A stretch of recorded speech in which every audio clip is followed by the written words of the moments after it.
오바댜서의 핵심은 교만한 자를 심판하시는 하나님이십니다.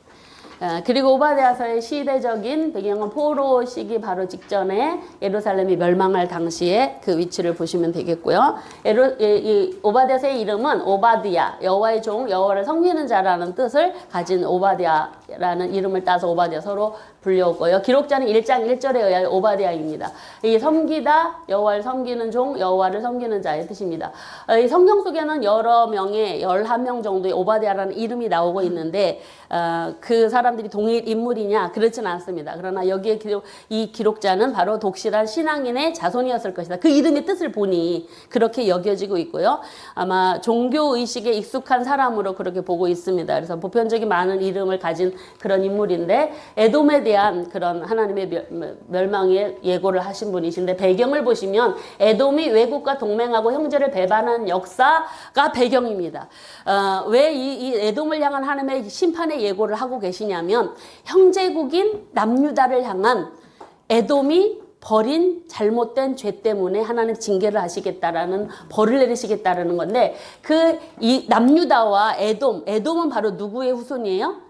에서의 후손이잖아요. 그러다 보니 그 이스라엘 역사 가운데 출애굽 때부터 계속적으로 관계를 맺어왔고요. 여호람 때, 아하스 왕 때, 예루살렘 멸망 때 이 남유다와 안 좋은 그런 관계 속에서 유지가 되어졌었습니다. 근데 특별히 이 시드기야 때 예루살렘이 멸망을 당할 때 그때 성전이 붕괴되고 백성들이 포로로 끌려가는 그 상황 속에서 에돔이 어떤 일을 하냐면은요, 원래 그 당시에 바벨론 제국이 굉장히 큰 그 제국으로 성장을 하고, 아수르 제국이 이제 멸망을 당하고 하다 보니까 주변국에서는 소국들이 서로 의논을 한 거야. 우리 힘은 좀 합해서 바벨론 제국에게 대항을 좀 하자. 그래 생각을 가졌어요. 근데 이제 바벨론 제국이 남유다를 쳐들어오기 전까지는 그렇게 하기로 다 짰거든요. 그런데 바벨론 군대가 딱 예루살렘을 오니까 이 에돔이요, 이쪽 소국에 붙었다가 갑자기 바벨론 쪽으로 막 붙어버린 거예요. 그러고 나서 예루살렘 성에 멸망할 때 어떻게 하냐면 함락이 되던 때 그 정복자인 바벨론 군대와 힘을 합해서 남유다 성읍을 약탈하고 전쟁터로 바뀐 남유다 백성들이 있는 거기를 와서 약탈을 하고 바벨론 사람들한테 도망가는 남유다 백성들을 넘기는 일들. 이런 일들을 한 거예요.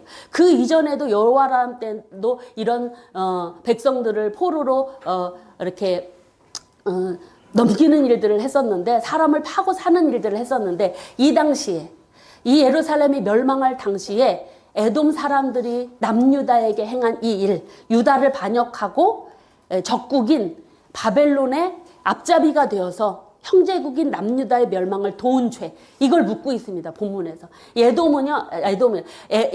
오바댜서는 한 장입니다. 한 장. 그래서 그때 하나님께서 행한 일에 대해서 본문에 조목조목 따지고 있는 내용들, 그것 때문에 하나님께서 반드시 멸하실 거라고 말씀하시는 내용들입니다. 그래서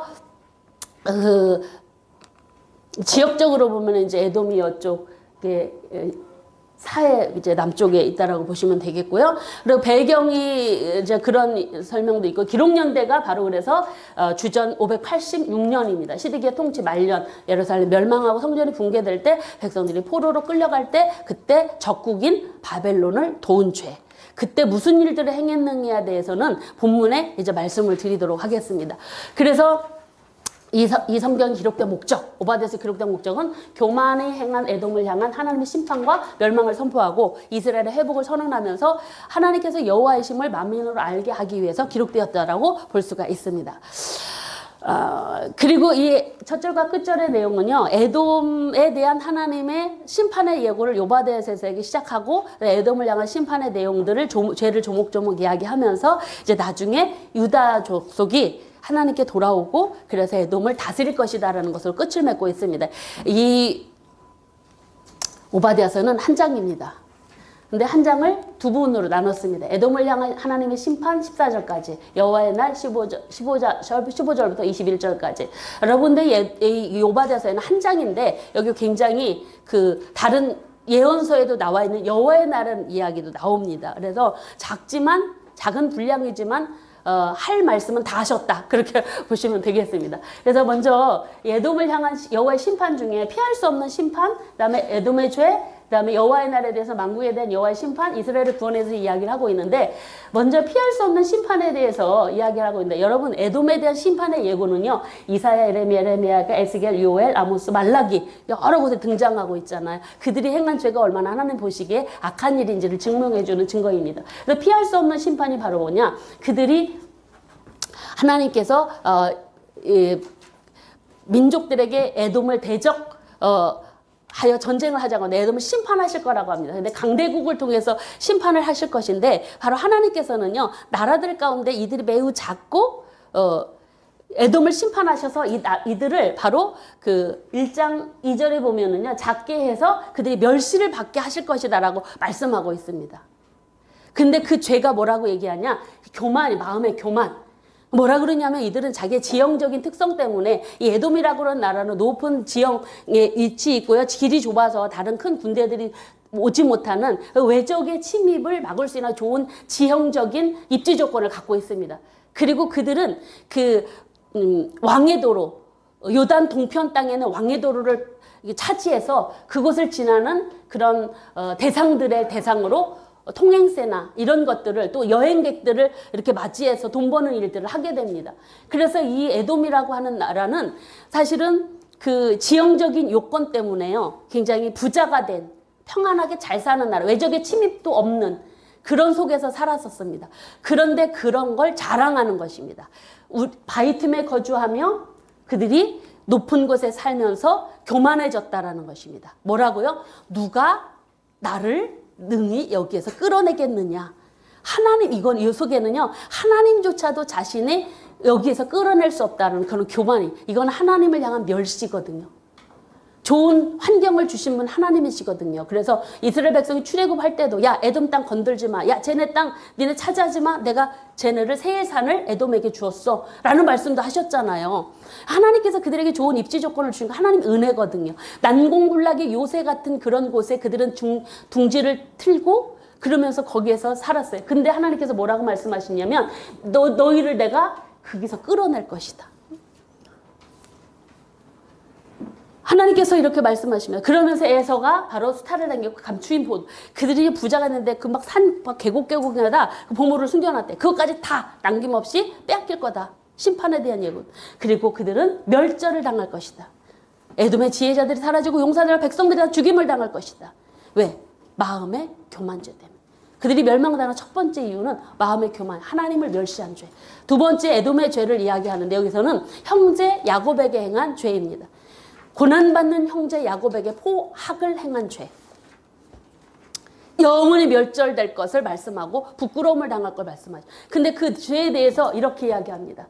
남유다 백성들에게 폭력을 행하지 말 것이며 적들과 한 통속이 되지 말았을 것이며 그리고 유다의 고통을 기뻐하고 조롱하지 말 것이며 유다의 재물에 손대지 말아야 할 것이며 내 거리에 유다인 도망가는 걸 잡아다가 적군에게 두지 말았을 것이며 에돔 그렇게 말씀.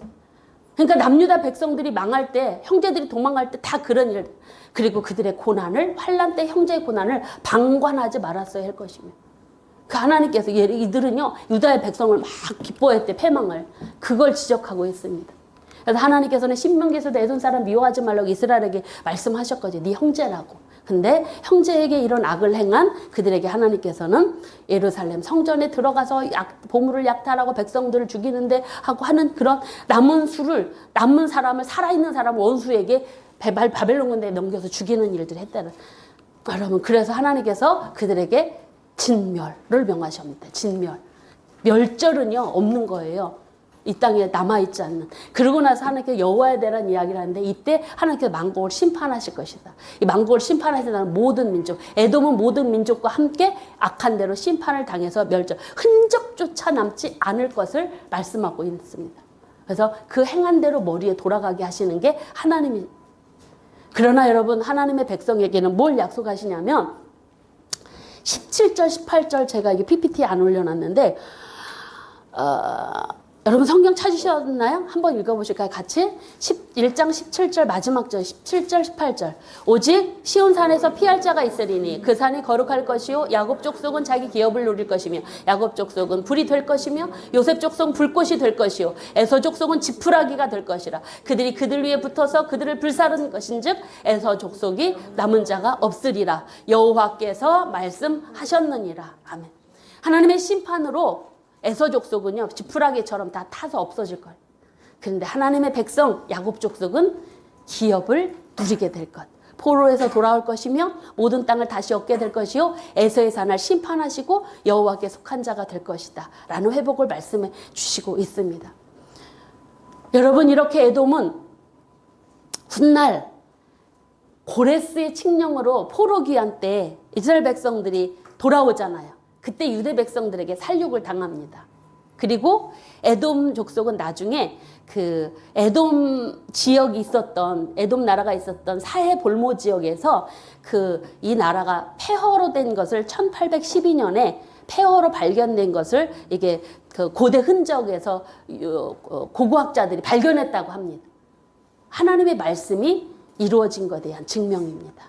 여러분 그래서 에서의 후손이 에돔의 멸망은 하나님께 대한 교만, 하나님 베푸신 은혜에 감사하지 않고 교만해져서 자신을 그 높은 곳에서 아무도 끌어내릴 수 없다는 그 교만과 형제국 유다에게 행한 포악 때문에 그들이 멸망당했습니다. 여러분 예레미야 에가나 예레미야나 또는 오바댜서를 통해서 또 다른 선지자를 통해서 선지서를 통해서 말씀하시는 건 하나님 앞에 누구든지 악을 행하면 그 악대로 벌을 받습니다. 이거에 대한 분명한 생각을 우리가 해야 돼요. 하나님은 공의의 하나님이시오 또한 회개하고 돌아온 자에게 긍휼과 풍성한 회복을 주는 하나님, 사랑의 하나님이시다. 이걸 우리가 기억하고 하나님은 또 공의를 행하며 하나님인 자를 사랑하며 사람을 사랑하고 하나님을 사랑하고 겸손하게 하나님과 함께 거하는 것, 이걸 하나님이 기뻐하시는 일임을 기억해서 저와 여러분들도 그렇게 하나님 말씀에 율법의 말씀에 순종해서 여러분 하마를 계기로 성경 열심히 다독하시고 정독하셔서 하나님 마음 뜻을 잘 분별하고 그 뜻에 순종해 나가는 여러분과 제가 되기를 소망하면서 오늘 말씀 마치겠습니다.